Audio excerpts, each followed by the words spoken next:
सत श्रीकाल पीटीसी वेखण वाले साडे सारे दर्शकों का स्वागत। मैं तुहाडे नाल अमित मल्होत्रा लैके हाज़र एक बार मुड़ तो अज दी है खास पेशकश कि कोरोना तो बचाव किवें करना है। जी हाँ, कोरोना नूं करनी है ना, कोरोना तो बचाव करना है, तो यह प्रोग्राम तुहाडे लई बेहद खास होने वाला है। आओ फिर शुरू करते हैं अज दी खास पेशकश।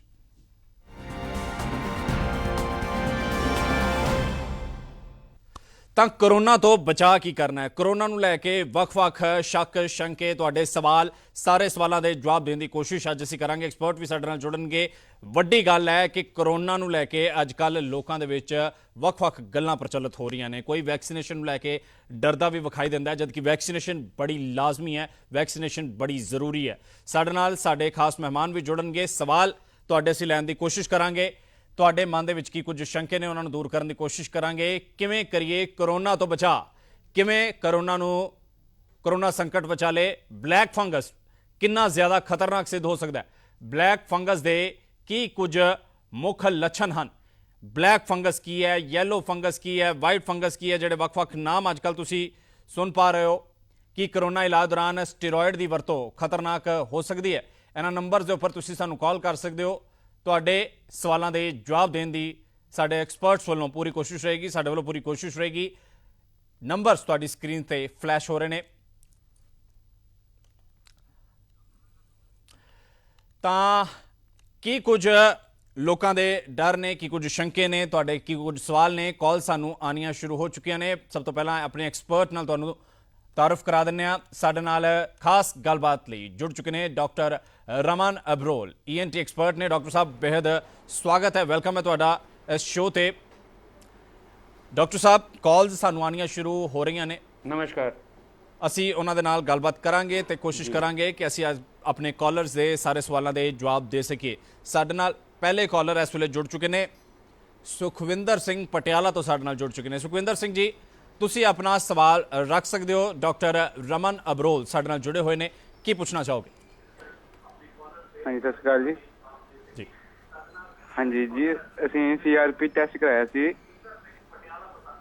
ਇਹ ਉਹ 12% ਆਇਆ ਸੀ।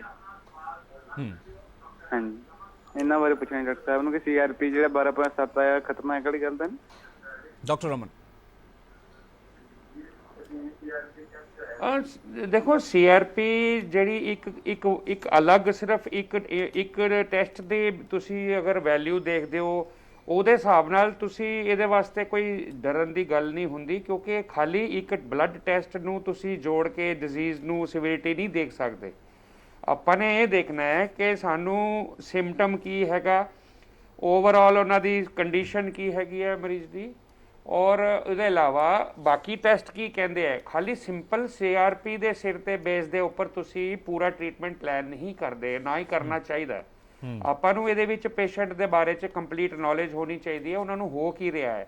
ਔਰ ਅਗਰ ਕਈ ਹੁਣ ਮਰੀਜ਼ ਹੈ ਜਿਨ੍ਹਾਂ ਨੂੰ ਕੋਈ ਪ੍ਰੋਬਲਮ ਨਹੀਂ ਹੋ ਰਹੀ, ਘਰ ਬੈਠੇ ਹੈ, ਖਾਲੀ ਮੇਰੇ ਖਿਆਲ ਫੀਵਰ ਆਇਆ ਇੱਕ ਅੱਧੇ ਦਿਨ, ਉਹਦੇ ਬਾਅਦ ਕੁਝ ਨਹੀਂ ਹੋਇਆ, ਤੇ ਉਹ ਖਾਲੀ ਅਗਰ ਉਹਨਾਂ ਦਾ CRP ਰੇਜ਼ਡ ਹੈ ਤੇ ਉਹਦਾ ਕੋਈ ਵੈਲਿਊ ਨਹੀਂ ਹੈਗੀ। ਇਸ ਵਾਸਤੇ ਖਾਲੀ CRP ਦੀ ਵੈਲਿਊ ਦੇਖ ਕੇ ਤੁਸੀਂ ਡਰੋ ਨਹੀਂ, ਉਹ ਇੰਪੋਰਟੈਂਟ ਨਹੀਂ ਹੈਗਾ। ਉਹ ਖਾਲੀ ਇੰਪੋਰਟੈਂਟ ਉਸ ਲਈ ਬਣਦਾ ਜਿਸ ਵੇਲੇ ਮਰੀਜ਼ ਨੂੰ ਬਹੁਤ ਜ਼ਿਆਦਾ ਸਿੰਪਟਮ ਹੋਣ ਲੱਗ ਜਾਣ, ਬੁਖਾਰ ਨਹੀਂ ਉਤਰ ਰਿਹਾ, ਉਹਨਾਂ ਦੀ ਸੈਚੂਰੇਸ਼ਨ ਡਾਊਨ ਹੋਣ ਲੱਗ ਰਹੀ ਹੈ, ਹੋਰ ਟੈਸਟ ਵੀ ਬਾਕੀ ਵੀ ਸਿਗਨੀਫੀਕੈਂਟ ਪੋਜ਼ਿਟਿਵ ਆ ਰਹੇ ਨੇ, ਫਿਰ ਉਹਦੀ ਗੱਲ ਬਣਦੀ ਹੈ। ਬਿਲਕੁਲ ਬਿਲकुल ਉਮੀਦ ਹੈ ਕਿ ਸਾਡੇ ਕਾਲਰਸ ਨੂੰ ਉਹਨਾਂ ਦਾ ਜਵਾਬ ਮਿਲ ਚੁੱਕਿਆ ਹੋਏਗਾ। ਡਾਕਟਰ ਸਾਹਿਬ, ਇੱਕ ਹੋਰ ਦਰਸ਼ਕ ਸਾਡੇ ਨਾਲ ਜੁੜ ਚੁੱਕੇ ਨੇ, ਜਗਦੇਵ ਜ਼ੀਰਕਪੁਰ ਤੋਂ। ਜੀ ਜਗਦੇਵ ਜੀ, ਪੁੱਛ ਸਕਦੇ ਹੋ ਤੁਸੀਂ ਆਪਣਾ ਸਵਾਲ। ਹਾਂਜੀ ਡਾਕਟਰ ਸਾਹਿਬ ਜੀ, ਕੋਰੋਨਾ ਦੀ ਦੂਜੀ ਲਹਿਰ ਨੇ ਲੋਕਾਂ ਵਿੱਚ ਇਸ ਸਮੇਂ ਭਾਰੀ ਆਇਆ ਹੋਇਆ ਹੈ। ਵੱਡੀ ਗਿਣਤੀ ਵਿੱਚ ਲੋਕ ਇਸ ਬਿਮਾਰੀ ਦਾ ਸ਼ਿਕਾਰ ਹੋ ਰਹੇ ਹਨ। ਤਾਜ਼ਾ ਅੰਕੜਿਆਂ ਮੁਤਾਬਕ 65% ਕੇਸ ਇਸ ਸਮੇਂ ਪੇਂਡੂ ਖੇਤਰ ਵਿੱਚ ਵੇਖਣ ਨੂੰ ਮਿਲ ਰਹੇ ਹਨ। ਸਮਾਜ ਦੇ ਹਰ ਵਰਗ ਵਿੱਚ ਇਸ ਸਮੇਂ ਬਲੈਕ ਫੰਗਸ ਤੇ ਫੰਗਸ ਦੀ ਵਧੇਰੀ ਚਰਚਾ ਚੱਲ ਰਹੀ ਹੈ। ਜੀ ਜਗਦੇਵ ਜੀ, ਕੀ ਸਵਾਲ ਪੁੱਛਣਾ ਚਾਹੋਗੇ? ਵਾਕਈ ਚ ਇਹ ਸਥਿਤੀ ਭਿਅੰਕਰ ਹੈ। ਲੋਕਾਂ ਨੂੰ ਇਸ ਮਹਾਮਾਰੀ ਦੀਆਂ ਮੁੱਢਲੀਆਂ ਨਿਸ਼ਾਨੀਆਂ ਤੇ ਇਸ ਬਿਮਾਰੀ ਪ੍ਰਤੀ ਸਾਵਧਾਨੀਆਂ ਵਰਤਣ ਸੰਬੰਧੀ ਤੌਰ ਤੇ ਪੇਂਡੂ ਲੋਕਾਂ ਵਿੱਚ ਜੋ ਵੈਕਸੀਨ ਸੰਬੰਧੀ ਚਰਚੇ ਅਤੇ ਭਰਮ ਭੁਲੇਖੇ ਪਾਏ ਜਾ ਰਹੇ ਨੇ, ਇਸ ਨੂੰ ਵੀ ਸਪਸ਼ਟ ਕਰਨ ਦੀ ਕਿਰਪਾਲਤਾ ਕਰੋ ਜੀ। ਠੀਕ ਹੈ ਜਗਦੇਵ ਜੀ, ਸ਼ੁਕਰੀਆ ਸਵਾਲ ਦੇ ਲਈ। ਜੀ ਡਾਕਟਰ ਰਮਨ, ਕਈ ਤਰੀਕੇ ਦੇ ਭਰਮ ਭੁਲੇਖੇ ਨੇ ਵੈਕਸੀਨ ਨੂੰ ਲੈ ਕੇ, ਔਰ ਖਾਸ ਤੌਰ ਤੇ ਬਲੈਕ ਫੰਗਸ ਨੂੰ ਲੈ ਕੇ ਵੀ ਬੜੀਆਂ ਚੀਜ਼ਾਂ ਇਸ ਵੇਲੇ ਪ੍ਰਚਲਿਤ ਨੇ। ਜੀ ਜੀ ਡਾਕਟਰ ਰਮਨ। ਜੀ ਜੀ ਜੀ ਜੀ ਦੇਖੋ ਜਗਦੇਵ ਜੀ ਨੇ ਸਵਾਲ ਇੱਕ ਬਹੁਤ ਹੀ ਵਾਈਡ ਰੇਂਜਡ ਪੁੱਛ ਲਿਆ, ਉਹਦੇ ਵਿੱਚ ਤਾਂ ਬਹੁਤ ਸਾਰਾ ਕੁਝ ਹੀ ਆਲਮੋਸਟ ਬੋਲਣਾ ਪੈ ਜਾਣਾ। ਤੇ ਮੈਂ ਚਾਹੁੰਦਾ ਸੀਗਾ ਕਿ ਇਹਨਾਂ ਨੂੰ ਦੋ ਚਾਰ ਮੋਟੀਆਂ ਗੱਲਾਂ ਪਹਿਲੇ ਦੱਸ ਦਵਾਂ। ਠੀਕ ਹੈ। ਉਹ ਇੱਕ ਇਹ ਹੈ ਕਿ ਜਿਹੜਾ ਬਲੈਕ ਫੰਗਸ ਦਾ ਪ੍ਰੋਬਲਮ ਹੈ, ਜਿਹੜਾ ਜ਼ਿਆਦਾ ਲੱਗ ਰਿਹਾ ਅੱਜ ਕੱਲ੍ਹ ਲੋਕਾਂ ਨੂੰ, ਉਹ ਆਮ ਆਦਮੀ ਨੂੰ ਨਹੀਂ ਹੁੰਦਾ।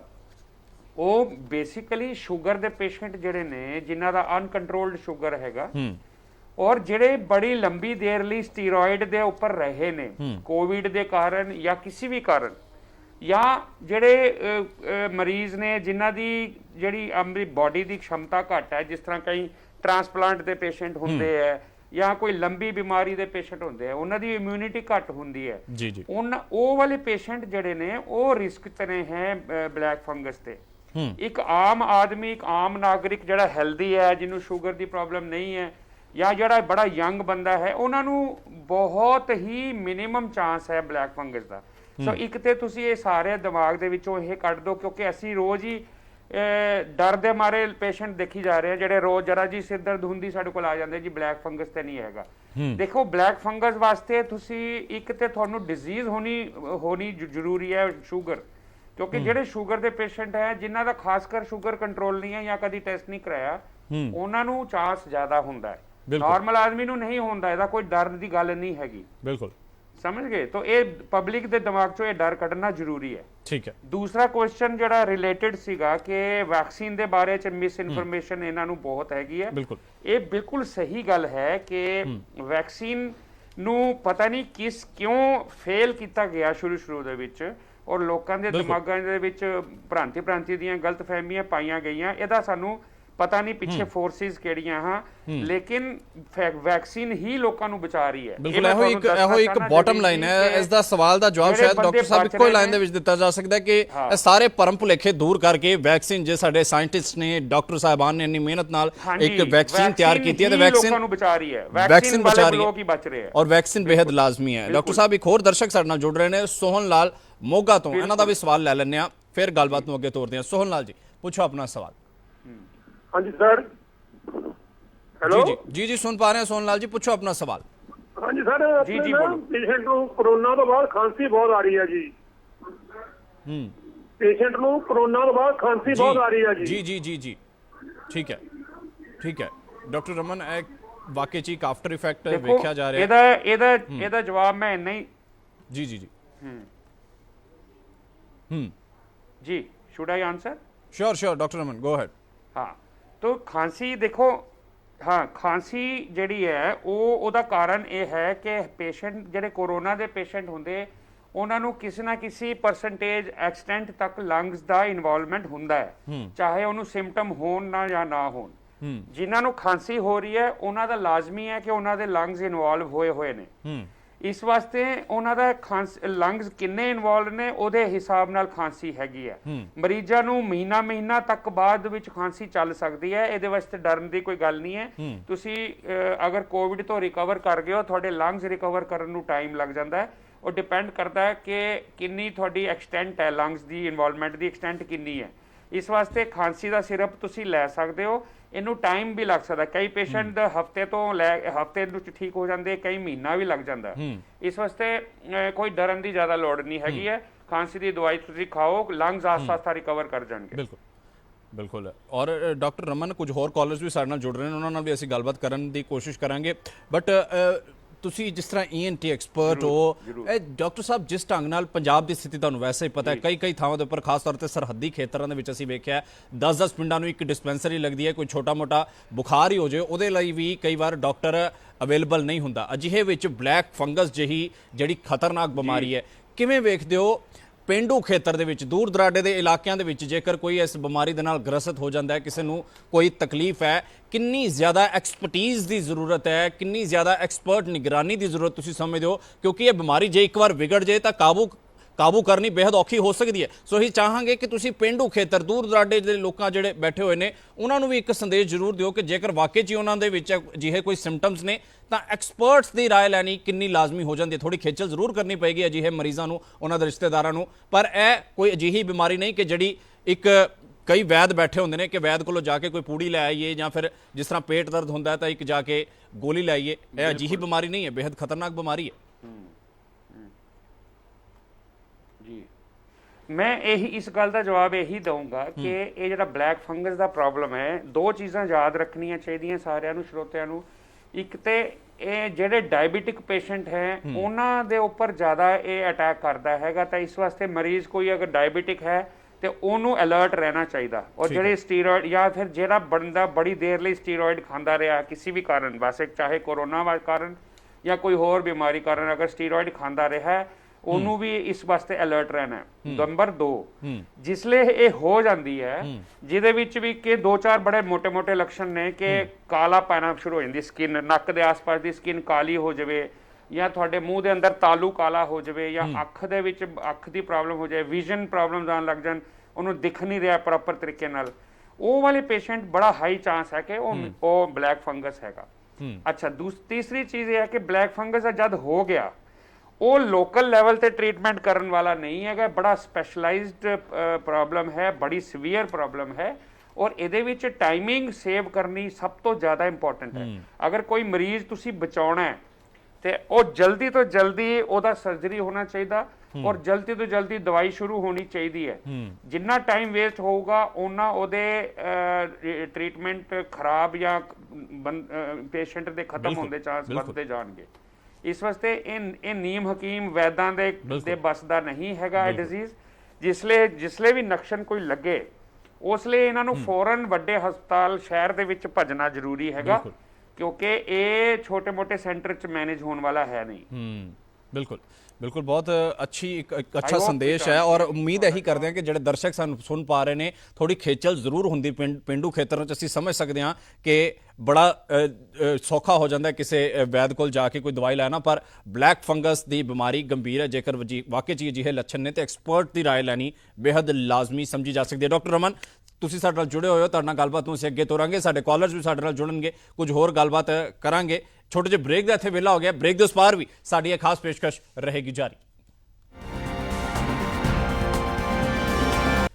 ਹੈ ਸਾਡੀ ਖਾਸ ਪੇਸ਼ਕਸ਼ ਕੋਰੋਨਾ ਤੋਂ ਕਿਵੇਂ ਕਰਨਾ ਹੈ ਬਚਾਅ, ਨਾਲ ਦੇ ਨਾਲ ਬਲੈਕ ਫੰਗਸ ਦੀ ਚੁਣੌਤੀ ਦੇ ਨਾਲ ਵੀ ਕਿਸ ਤਰ੍ਹਾਂ ਨਜਿੱਠਿਆ ਜਾ ਸਕਦਾ ਹੈ।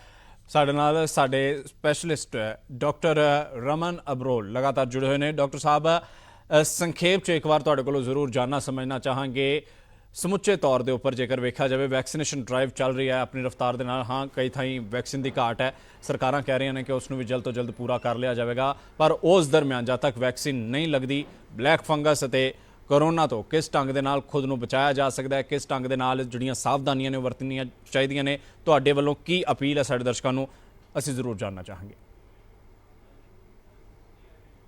ਮੈਂ ਸਭ ਤੋਂ ਪਹਿਲਾਂ ਤਾਂ ਅਪੀਲ ਸਾਰਿਆਂ ਨੂੰ ਇਹੀ ਕਰਾਂਗਾ ਕਿ ਇੱਕ ਕੋਵਿਡ ਐਪਰੋਪਰੀਏਟ ਬਿਹੇਵੀਅਰ ਅਡਾਪਟ ਕੀਤਾ ਜਾਵੇ, ਜਿਹਦੇ ਨਾਲ ਮਤਲਬ ਇਹ ਹੈਗਾ ਕਿ ਇਕੱਠ ਜਿਹੜਾ ਹੈਗਾ ਕਿਤੇ ਵੀ ਇਕੱਠ ਉਹ ਨਹੀਂ ਹੋਣਾ ਚਾਹੀਦਾ।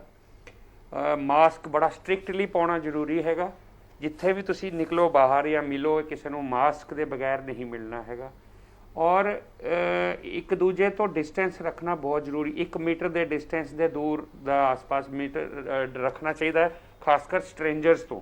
ਜਿਹੜੇ ਤੁਹਾਡੇ ਪਰਿਵਾਰ ਦੇ ਸਦੱਸਿਆ ਉਹਨਾਂ ਨਾਲ ਨਹੀਂ, ਲੇਕਿਨ ਜਿਹੜੇ ਸਟ੍ਰੇਂਜਰਸ ਨੇ, ਕਿਸੇ ਵੀ ਸਟ੍ਰੇਂਜਰਸ ਨੂੰ 1 ਮੀਟਰ ਤੋਂ ਜ਼ਿਆਦਾ ਕੋਲ ਨਹੀਂ ਮਿਲੋ, ਔਰ ਹੱਥ ਮਿਲਾਉਣ ਦੀ ਕੋਈ ਜ਼ਰੂਰਤ ਨਹੀਂ ਅੱਜ ਕੱਲ੍ਹ। ਔਰ ਇਕੱਠ ਜਿਹੜਾ ਸਭ ਤੋਂ ਇੰਪੋਰਟੈਂਟ ਚੀਜ਼ ਹੈ, ਇਕੱਠ ਜਿਹੜਾ ਹੈਗਾ ਉਹ ਬਿਲਕੁਲ ਅਵੋਇਡ ਕਰਨਾ ਹੈ ਅੱਜ ਦੀ ਡੇਟ 'ਚ। ਜਿਵੇਂ ਮੇਲਾ ਹੋ ਗਿਆ ਜਾਂ ਮੈਰਿਜ ਹੋ ਗਈ ਜਾਂ ਫਿਊਨਰਲ ਹੋ ਗਿਆ, ਕ੍ਰੀਮੇਸ਼ਨ, ਧਰਨਾ, ਰੈਲੀ, ਇਹ ਸਾਰਾ ਕੁਝ ਅੱਜ ਦੀ ਡੇਟ ਦੇ ਵਿੱਚ ਭਗਵਾਨ ਦਾ ਵਾਸਤਾ ਰੋਕ ਦਿਓ, ਕਿਉਂਕਿ ਇਹ ਬਿਮਾਰੀ ਅਗਰ ਅੰਦਰ ਵੜ ਗਈ ਤਾਂ ਉਹ ਫਿਰ ਸਾਰਾ ਪਿੰਡ ਦਾ ਪਿੰਡ ਇਨਵੋਲਵ ਹੋਊਗਾ। ਇਨਫਰਾਸਟ੍ਰਕਚਰ ਆਪਣੇ ਕੋਲ ਇੰਨਾ ਐਡਿਕੁਏਟ ਨਹੀਂ ਹੈਗਾ, ਕਿਸੇ ਵੀ ਦੇਸ਼ ਦੇ ਕੋਲ 150 ਕਰੋੜ ਬੰਦਿਆਂ ਨੂੰ ਸਾਂਭਣ ਦਾ ਇਨਫਰਾਸਟ੍ਰਕਚਰ ਨਹੀਂ ਬਣ ਸਕਦਾ। ਬਿਲਕੁਲ, ਇਸ ਵਾਸਤੇ ਲਿਮਿਟਿਡ ਇਨਫਰਾਸਟ੍ਰਕਚਰ ਹੈ, ਲਿਮਿਟਿਡ ਦਵਾਈਆਂ ਹੈਗੀਆਂ, ਲਿਮਿਟਿਡ ਡਾਕਟਰ ਨੇ, ਤੇ ਆਪਣੇ ਆਪ ਨੂੰ ਬਚਾਉਣਾ ਹੈ। ਸਾਡੇ ਐਜ਼ ਅ ਸਿਟੀਜ਼ਨ ਸਾਡੀ ਰਿਸਪੌਂਸਿਬਿਲਿਟੀ ਹੈਗੀ ਹੈ, ਇਹ ਸਾਰਾ ਸਰਕਾਰ ਦੀ ਰਿਸਪੌਂਸਿਬਿਲਿਟੀ ਨਹੀਂ ਹੈ, ਨਾ ਹੀ ਡਾਕਟਰਾਂ ਦੀ ਰਿਸਪੌਂਸਿਬਿਲਿਟੀ। ਆਪਣੇ ਆਪ ਨੂੰ ਆਪ ਬਚਾਓ, ਔਰ ਮਾਸਕ ਪਾਓ, ਸੈਨੀਟਾਈਜ਼ਰ ਯੂਜ਼ ਕਰੋ, ਇਕੱਠ ਨੂੰ ਰੋਕੋ, ਕਿਤੇ ਇਕੱਠੇ ਨਾ ਹੋਵੋ ਖਾਮ-ਖਾ ਬਗੈਰ ਗੱਲ ਦੇ। ਬਿਲਕੁਲ, ਵਾਕਈ 'ਚ ਕਰੋਪੀ ਜੇਕਰ ਆਈ ਹੈ ਤੇ ਅਸੀਂ ਇਸ ਕਰੋਪੀ ਤੋਂ ਪਾਰ ਪਾਣਾ, ਮਿਲ ਕੇ ਕਰੋਨਾ ਖਿਲਾਫ ਜਿਹੜੀ ਜੰਗ ਚੱਲ ਰਹੀ ਹੈ ਇਸ ਨੂੰ ਜਿੱਤਾਂਗੇ ਜ਼ਰੂਰ, ਪਰ ਉਮੀਦ ਇਹੀ ਕੀਤੀ ਜਾ ਸਕਦੀ ਹੈ ਕਿ ਲੋਕ ਆਪਣਾ ਅਤੇ ਆਪਣਿਆਂ ਦਾ ਧਿਆਨ ਜ਼ਰੂਰ ਰੱਖਣ। ਬੇਹੱਦ ਸ਼ੁਕਰੀਆ ਡਾਕਟਰ ਰਮਨ ਸਾਡੇ ਨਾਲ ਜੁੜਨ ਦੇ ਲਈ, ਸਾਰੇ ਸਵਾਲਾਂ ਦੇ ਜਵਾਬ ਦੇਣ ਦੇ ਲਈ। ਉਮੀਦ ਅਸੀਂ ਇਹੀ ਕਰਦੇ ਹਾਂ ਕਿ ਸਾਡੇ ਦਰਸ਼ਕਾਂ ਨੂੰ ਵੀ ਉਹਨਾਂ ਦੇ ਸਾਰੇ ਸਵਾਲਾਂ ਦੇ ਜਵਾਬ ਜ਼ਰੂਰ ਮਿਲੇ ਹੋਣਗੇ। ਕੱਲ ਮੁੜ ਤੋਂ ਇਸੇ ਵੇਲੇ ਮੁੜ ਤੋਂ ਤੁਹਾਡੇ ਹੋਵਾਂਗੇ ਰੂਬਰੂ, ਮੁੜ ਤੋਂ ਲਵਾਂਗੇ ਤੁਹਾਡੇ ਸਵਾਲ ਅਤੇ ਕੋਸ਼ਿਸ਼ ਕਰਾਂਗੇ ਤੁਹਾਡੇ ਸਵਾਲਾਂ ਦੇ ਜਵਾਬ ਦੇਣ ਦੀ। ਇੱਕ ਹੋਰ ਐਕਸਪਰਟ ਸਾਡੇ ਨਾਲ ਜੁੜਨਗੇ, ਡਾਕਟਰ ਰਮਨ ਨਾਲ ਜੁੜੇ। ਬੇਹਦ ਸ਼ੁਕਰੀਆ ਡਾਕਟਰ ਰਮਨ। ਇਸ ਦੇ ਨਾਲ ਹੀ ਵੇਲਾ ਹੋ ਗਿਆ ਆਪਣੇ ਦਰਸ਼ਕਾਂ ਕੋਲੋਂ ਇਜਾਜ਼ਤ ਲੈਣ ਦਾ। ਖਬਰਾਂ ਦਾ ਸਿਲਸਿਲਾ PTC ਨਿਊਜ਼ ਤੇ ਰਹੇਗਾ ਜਾਰੀ। ਫਿਲਹਾਲ ਦੇ ਲਈ ਮੈਨੂੰ ਦਿਓ ਇਜਾਜ਼ਤ। ਧੰਨਵਾਦ।